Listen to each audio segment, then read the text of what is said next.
സിരുത്തൈ ശിവയുടെ കങ്കുവ അയ്യോ ഓർമ്മിപ്പിക്കല്ലേ പൊന്നെ.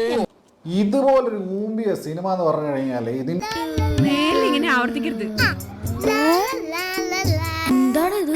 പണിവാളി ഉള്ളിപ്പോയി.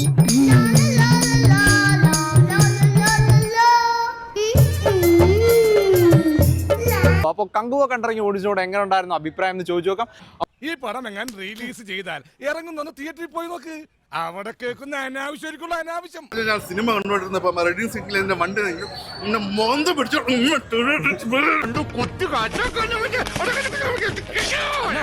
അങ്കുവല്ലേ എന്തുവാ? അതാണ് ചോദ്യം. ചോദ്യമൊന്നുമില്ല. വനത്തെ കഞ്ഞിയായില്ലേ? ഇതിൽ കൂടുതൽ ഇനി എന്താവാനാ? എന്റെ ബാഹുബലി എന്നാണ് പറയുന്നത്. ഒരിക്കലും അല്ല. എന്ത് ബാഹുബലിയാണിത്? ഇതിലും ഇത് എവിടെയാണ് നന്നായിട്ടുള്ളത്? എന്നാലേ പാളിയത് പറയാൻ പറ്റുള്ളൂ എന്ന് പറയണേ. വനത്തെ എന്തെങ്കിലും എടുത്തു നോക്കൂ. ടിക്കറ്റ് ഇടാൻ 480 രൂപ കൊടുത്താണ് ടിക്കറ്റ്. 480. എനിക്ക് വിഷമമുണ്ട്. ഞാൻ ആട്ടോ ഓടിയ പൈസയാണ് 480 രൂപ. എനിക്ക് 1450 രൂപ 50 പൈസ ഉണ്ടാക്കണമെങ്കിൽ എന്തോരം കഷ്ടപ്പെടണം. 1450 രൂപ 50 പൈസ ഉണ്ടെങ്കിൽ എന്തൊക്കെ ചെയ്യാം.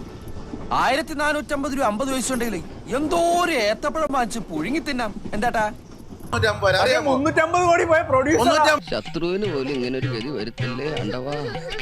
അതായത് പടം നമ്മൾ എന്റെ അടുത്ത് പെണ്ണ് ഉറങ്ങണ്. അടുത്ത കൂപ്പും വിളി ബ്രോ, കൂപ്പും വിളി. എന്റെ എന്തോ ഒരു ശബ്ദം എവിടെ നിന്നാണത്?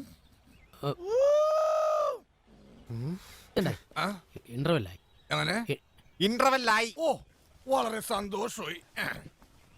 അതിനൊരു പ്രയോജനമില്ല. ആ ശിവ അതാ പടം നമുക്ക് ഇഷ്ടപ്പെട്ടില്ല. ഏറ്റവും അവസരമായപ്പോ അവനെ കണ്ണാടി വെച്ച മറ്റേ പോപ്പിൽ അവന് dialogue. I want to queue in beverage corporation of India.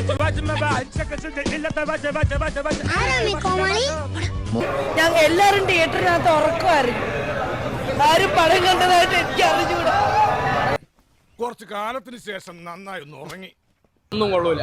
Music കൊള്ളൂല, VFX കൊള്ളൂല, 3D കൊള്ളൂല, പടത്തിന്റെ മേക്കിംഗ് കൊള്ളൂല, കഥ കൊള്ളൂല. ബിരിയാണി കഴിച്ചിട്ട് ഞാൻ ഈ പടം കാണില്ല. അതെന്നാ വയറ്റിലുള്ള കോഴി വരെ കൂവില്ലേ? മറിച്ച് വിട്ടിട്ട് വീട്ടിൽ കിടന്നുറങ്ങിയ സന്തോഷം. അറിയാതെ പോലെ ഈ പരിസരത്ത് വരുന്നത്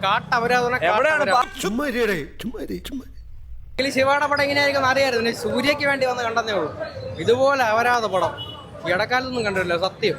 പിന്നല്ലാതെ ആ പാവം ലക്ഷക്കണക്കിന് കാശ് മുടക്കി ലോകം മുഴുവൻ നടന്ന് നിറങ്ങി വലിഞ്ഞുണ്ടാക്കിയതാ ആ ദുഷ്ടൻ ഒരൊറ്റ രാത്രി കൊണ്ട് അടിച്ചു പൊളിക്കാൻ അറിയോ? സൂര്യക്ക് വേണ്ടിട്ട് വേണേ ഒരു പ്രാവശ്യം എല്ലാവരും കണ്ടോ, അല്ലാതെ പടം കാണാൻ വരരുത്. ആ പാവം ഇരുന്ന് കരയുന്നത് കണ്ടോ? ഓഹോ സിനിസ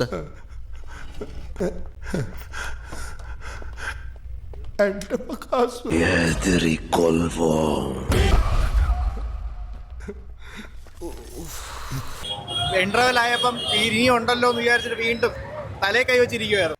ഞാൻ മൂത്രമൊഴിക്കാൻ പോയിട്ട് തിരിച്ചു കേറില്ലട്ടാ. സെക്കൻഡ് ഹാഫ് എനിക്ക് കാണണ്ട.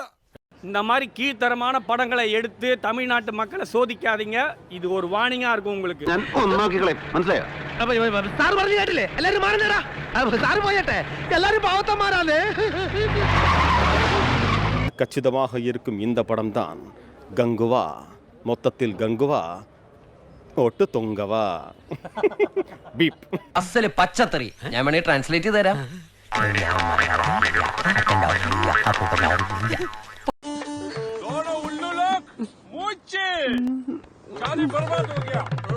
നീയും തയ്ച്ചു വെച്ച ഒരു ബ്രേസീർ ഞാനാ? ഏയ് നീ പിന്നെ വരാനുള്ളത് ഏതെങ്കിലും ഓട്ടോ പിടിച്ചു വരും മുമ്പ് ഞാൻ പോട്ടെ. ദൈവം കാക്കട്ടെ എന്നെ.